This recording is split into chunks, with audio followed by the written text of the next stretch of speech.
Hola a todos.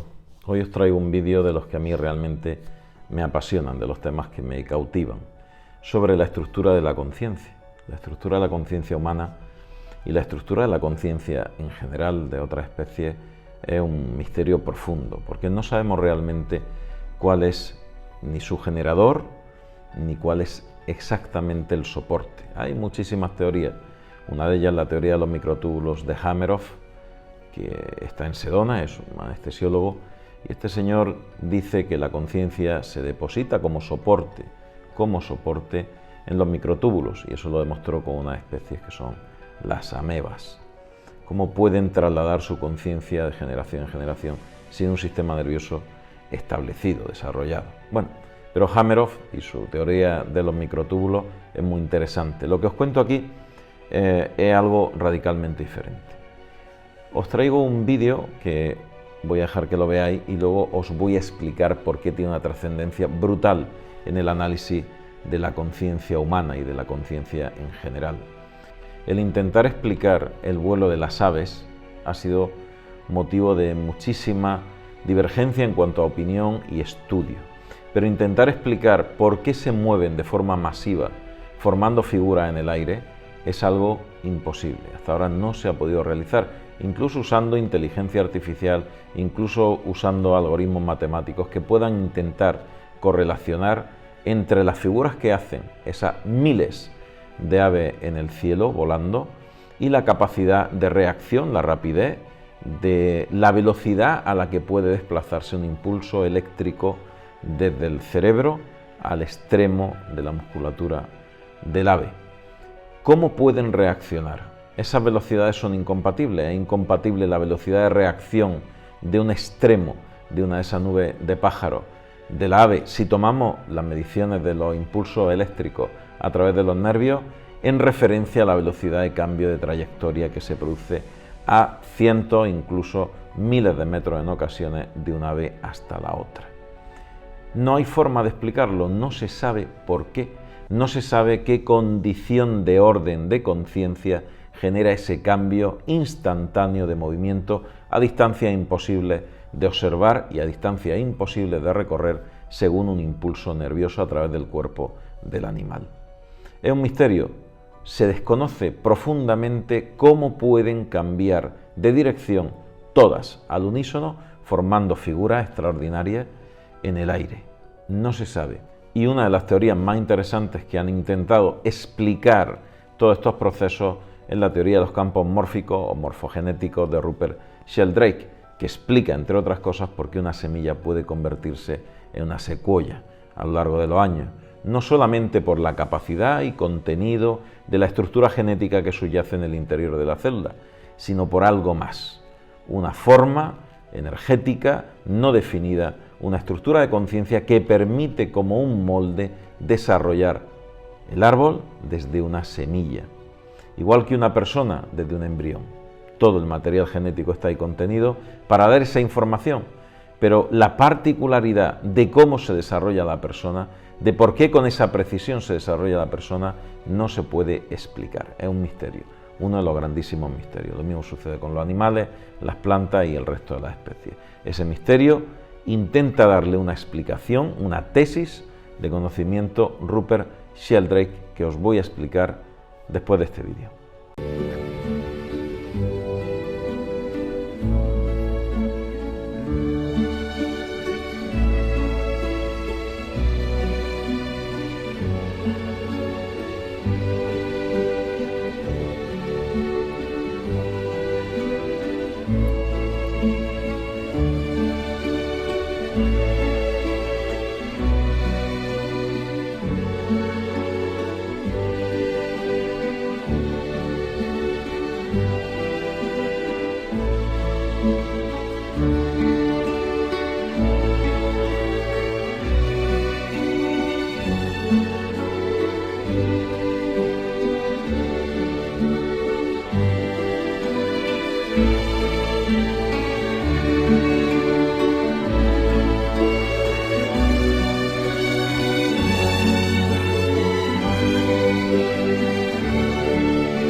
habéis visto, a veces la belleza de la naturaleza es imposible de explicar, es un milagro en sí mismo. Esto que sucede con el vuelo del ave es uno de los milagros, uno de los misterios que dan pie a la elaboración de teorías como la de Rupert Sheldrake, bioquímico británico, que definió la estructura de conciencia como algo muy diferente.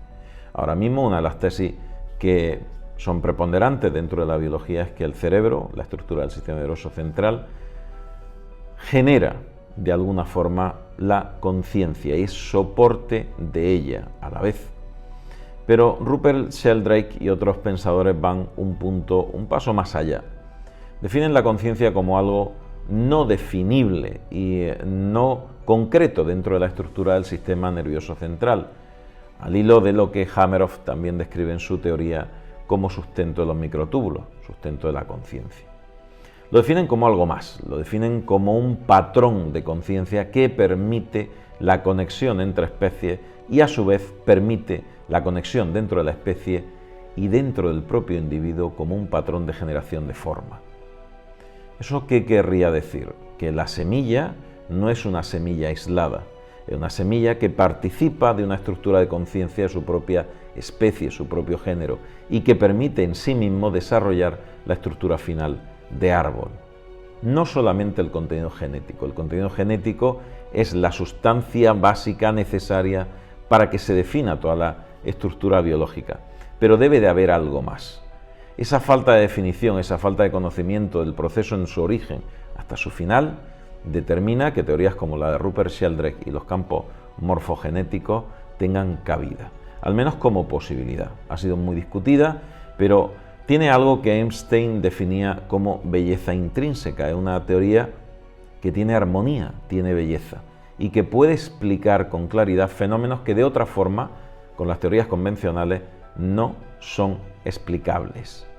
La teoría de los campos mórficos se atreve a explicar cosas como la formación de un individuo al margen de lo establecido a nivel genético y biológico, al margen de toda la fisiología, una directriz de forma que también se comparte con otras especies en otros tipos de comportamientos muy diferentes y que pasan de individuo a individuo, de especie a especie, de generación a generación, sin poder explicar exactamente cómo sucede, cómo lo hacen. Espero que el vídeo haya resultado interesante. La estructura de la conciencia como tema es un tema absolutamente apasionante e infinito de abordar. Pero si os gustan estos vídeos, dejadlo en los comentarios. Nos vemos en el próximo vídeo.